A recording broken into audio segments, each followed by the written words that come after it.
Imagine standing at the top of a steep hill in the small village of Torbrion, Devon, after hours of navigating narrow, winding roads. The church looms before you, its ancient stones weathered by time. Inside, among the dimly lit corridors, your eyes finally rest on a vibrant rood screen. There, in all her splendor, is Catherine of Siena, a crown of thorns on her head, and her heart held in her right hand. Her gaze is direct, almost challenging, unlike the demure, downcast eyes of the other saints. This is not just a painting. It is a window into a world where a visionary woman from Italy became a powerful figure in late medieval and early modern England. Catherine of Siena, born in 1347, was a woman of extraordinary vision and action. By the time of her death in 1380, her influence had spread far beyond her native Italy. Yet in England, she remained a somewhat elusive figure. Her presence is scattered and hidden, much like the narrow roads leading to the church in Torbrion. To find Catherine in England, one must delve deep into the rich tapestry of medieval and early modern devotional culture.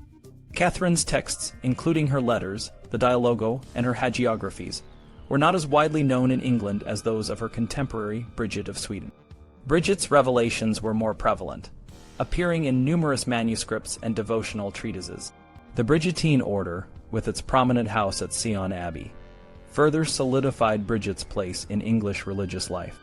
But Catherine's influence, though less visible, was profound. The few surviving images and texts of Catherine in England reveal a complex and multifaceted figure.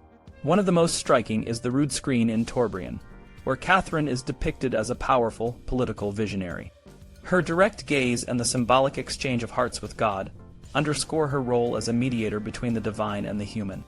This image, though rare, is a testament to her significance in English devotional culture. Catherine's texts in England were part of a broader tradition of devotional literature, which was undergoing significant changes during this period.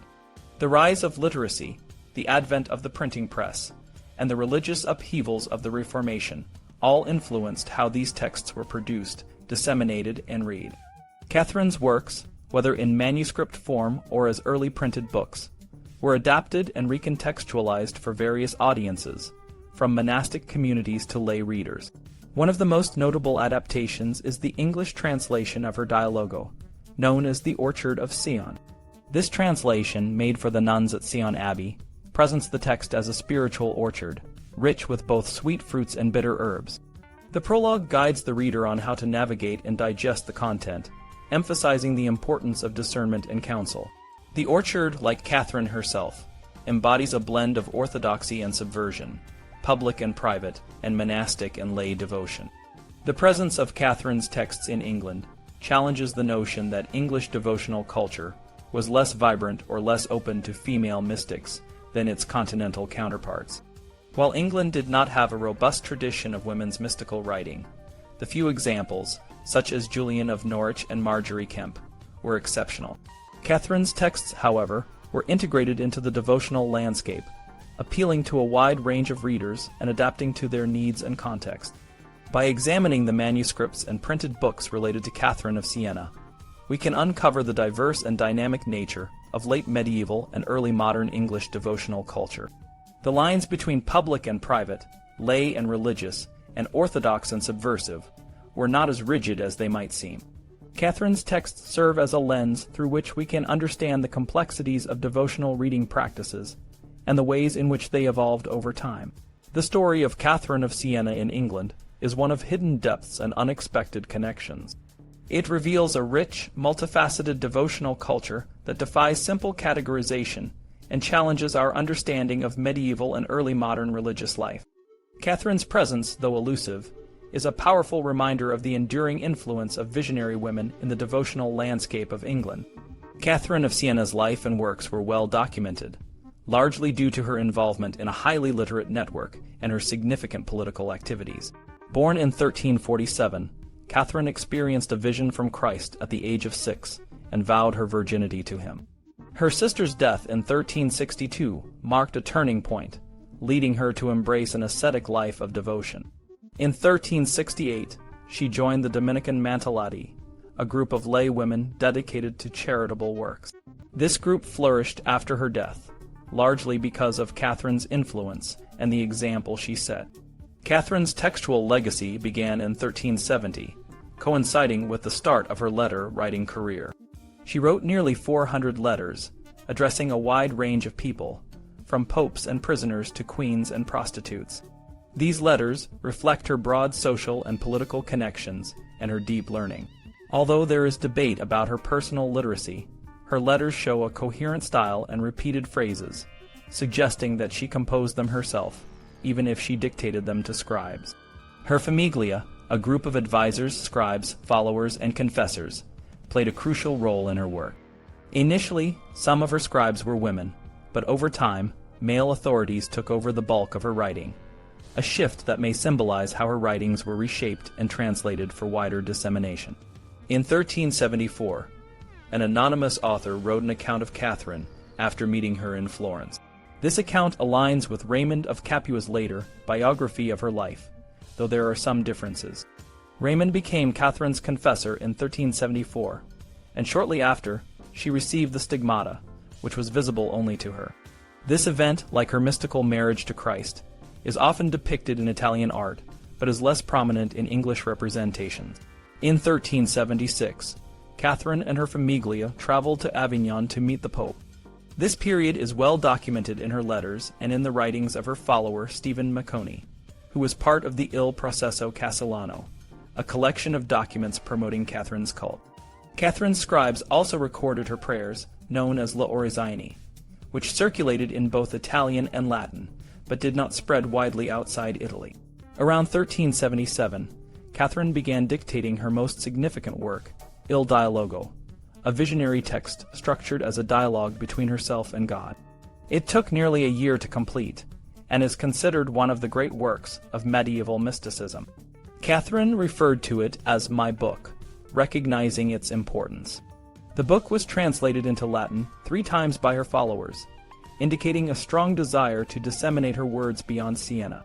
However, her cult in other countries, particularly in England, was more dependent on Raymond of Capua's biography of her life. Raymond's Legenda Major is the most important source for Catherine's life. It was later shortened and expanded by Thomas Caffarini, who was intent on promoting her canonization and the Dominican order. Caffarine's writings emphasized Catherine's miracles and extraordinary deeds, making her appear even more remarkable. Despite these efforts, Catherine's canonization was not secured until 1461, long after her death. The English tradition of Catherine's texts is markedly different from the continental evidence. Few of her works, such as her letters or prayers, were copied in English manuscripts. However, the texts that did reach England, such as translations of Il Dialogo and Raymond of Capua's biography, show a rich interplay with English society. The transmission of these texts to England likely involved several key figures.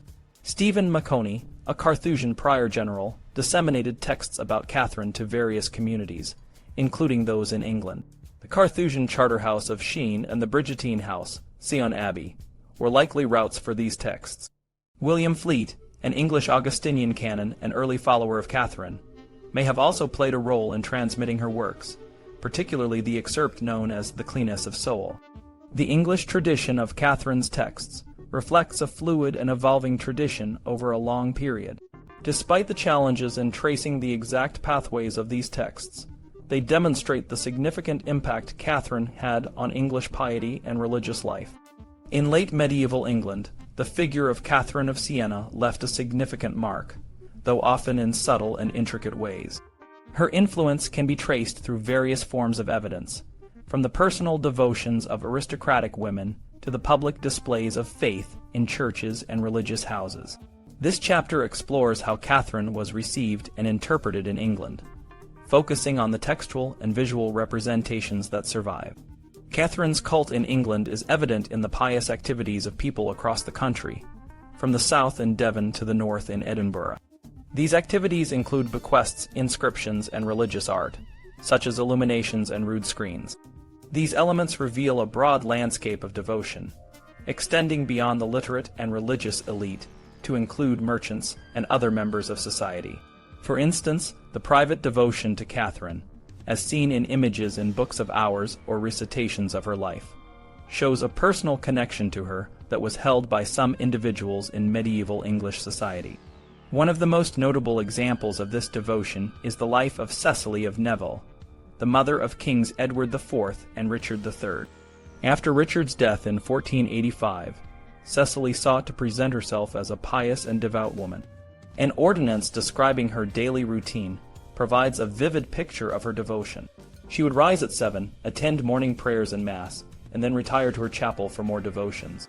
During dinner, she would listen to readings from various holy texts, including works by Walter Hilton, Nicholas Love, and the lives of saints like Mechthild of Hackeborn, Bridget of Sweden, and Catherine of Siena. The inclusion of Catherine's life in these readings suggests that she was well known and respected among the devout.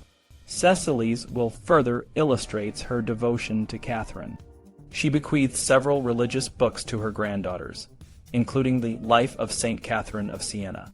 This transfer of books from a lay household to a convent highlights the precious nature of these texts and how they were shared among women. The fact that Catherine is listed alongside other well-known visionary women like Bridget of Sweden and Mechthild of Hackeborn indicates that her texts were considered orthodox and were integrated into the spiritual landscape of the time. Catherine's influence extended beyond the aristocracy. In 1517, a Dominican convent was dedicated to her in Edinburgh, although it was later dissolved during the Reformation. An illuminated Book of Hours, the Cara Points Hours, features an image of Catherine, suggesting that her cult was gaining traction even among the wealthy and influential. The image is painted over an earlier one, possibly coinciding with her canonization, which brought more attention to her. Public devotion to Catherine is also evident in the rood screens that survive in several churches. These screens, which separated the chancel from the nave, often featured images of saints. The fact that Catherine appears on these screens, such as in churches in Torbrion, East Portlemouth, and Walborough, indicates that her cult had a public presence. In Horsham St. Faith, Norfolk, a rood screen commissioned by William Wolsey and his wife includes an image of Catherine alongside Bridget of Sweden, a choice that is considered unusual. The iconography of these images, such as Catherine holding a book and a heart, reflects her status as a visionary and a model of piety. The textual reception of Catherine in England is complex. While her visionary experiences were well known, the practice of mysticism was less accepted.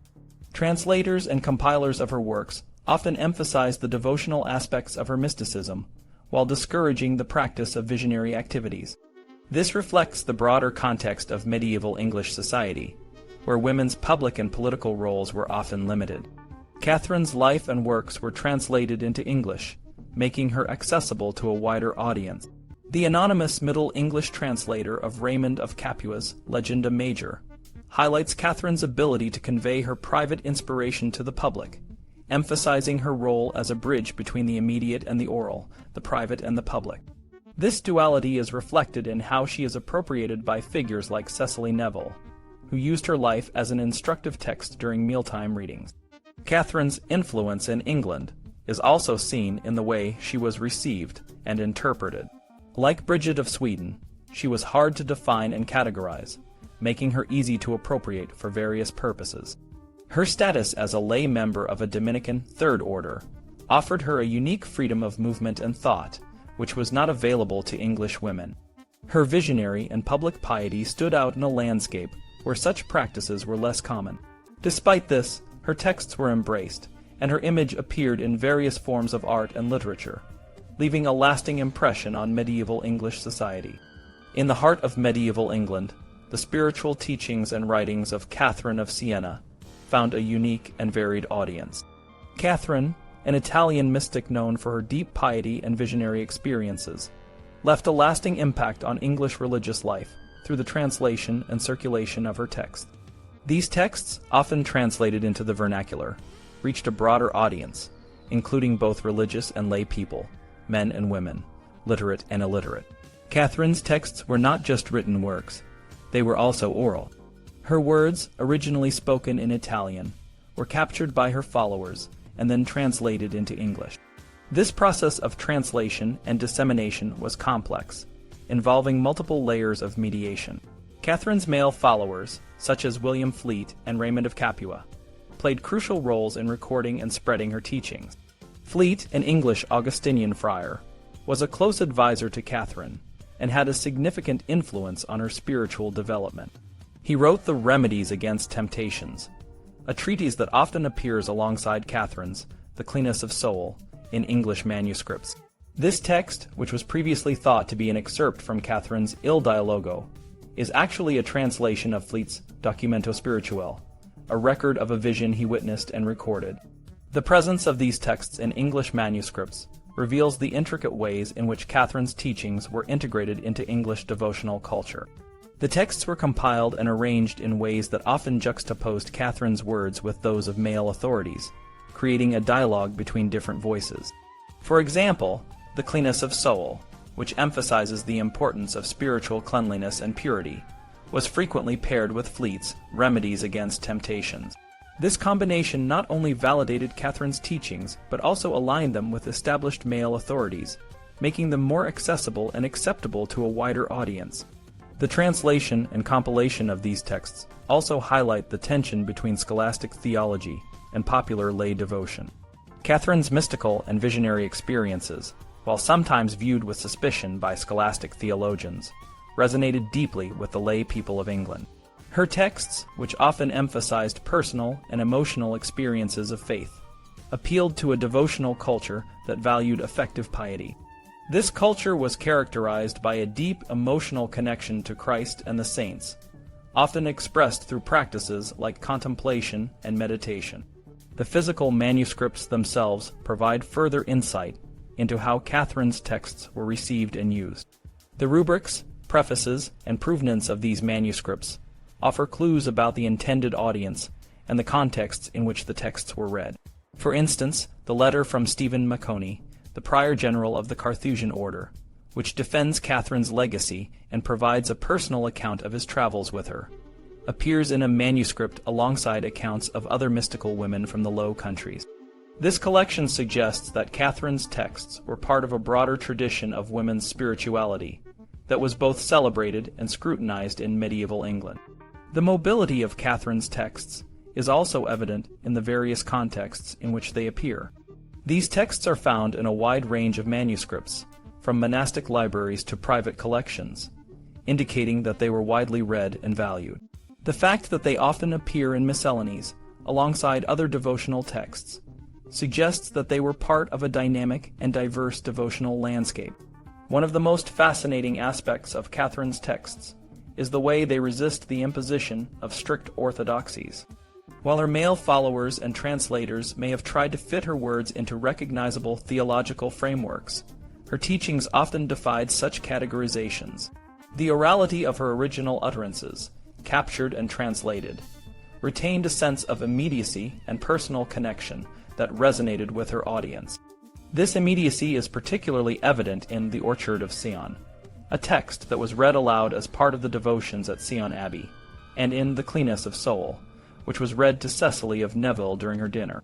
Catherine's texts also highlight the complex relationship between oral and written traditions. In a world where literacy was not universal, the oral transmission of her teachings was crucial. Many of her followers who may have been illiterate received her words through sermons and readings. This process of oral transmission ensured that Catherine's teachings reached a broader and more diverse audience, which included both those who could read and those who could not. In this way, the translation and dissemination of Catherine's texts in medieval England reveal a rich and multifaceted devotional culture. The texts themselves, with their blend of personal and spiritual elements, challenge the conventional boundaries between male and female, lay and religious, and oral and written traditions. They offer a window into the lived experiences of people in the late Middle Ages, showing how they engaged with and interpreted the spiritual teachings of a distant but profoundly influential figure like Catherine of Siena. In the concluding part of the book, we explore how Catherine of Siena's texts and legacy were adapted and used in the early modern period, especially during the Reformation. This era was marked by significant religious turmoil, and Catherine's writings became a battleground for both Catholics and Protestants, each seeking to claim her as an ally for their cause. Elizabeth Barton, known as the Holy Maid of Kent, was a key figure in this period. She was executed for her prophecies against Henry VIII and Anne Boleyn, and her use of Catherine as a model visionary and prophet was publicly sanctioned. This underscores how Catherine's legacy could be leveraged to support religious and political agendas. John Fenn, an English Roman Catholic priest living in exile in Belgium, translated Raymond of Capua's Legenda Major in 1609 for a convent of recusant nuns. Fenn presented Catherine as a model of orthodox female resilience, emphasizing her role in bringing the Avignon papacy back to Rome. This translation aimed to encourage England to return to the Catholic Church. In contrast, John Foxe, a Protestant, included Catherine in his Acts and Monuments. While Foxe criticized the belief in her revelations, he also suggested that she had predicted the Reformation and saw it as a positive force. This duality in Foxe's portrayal highlights the complex and often contradictory ways in which Catherine was perceived during the Reformation. The British Library houses a copy of a 1521 devotional anthology published by Henry Pepwell, which includes excerpts from the Life of Catherine of Siena's and Marjorie Kemp's book. This anthology shows selective defacement by its owners during the Reformation, offering insights into how Catherine was read and understood during that time. The defacement suggests that certain aspects of her texts were more controversial or less acceptable to the readers of that era. By examining these various adaptations and uses of Catherine's texts, we can see how they were shaped by the needs and agendas of different groups. The evidence reveals a rich and complex interplay between the original texts, their translators, and their readers, demonstrating that the meaning and significance of Catherine's works were continually reinterpreted and redefined. This exploration of Catherine's legacy in the early modern period underscores the fluidity of her textual tradition and the ways in which it was used to serve the diverse and often conflicting needs of its readers.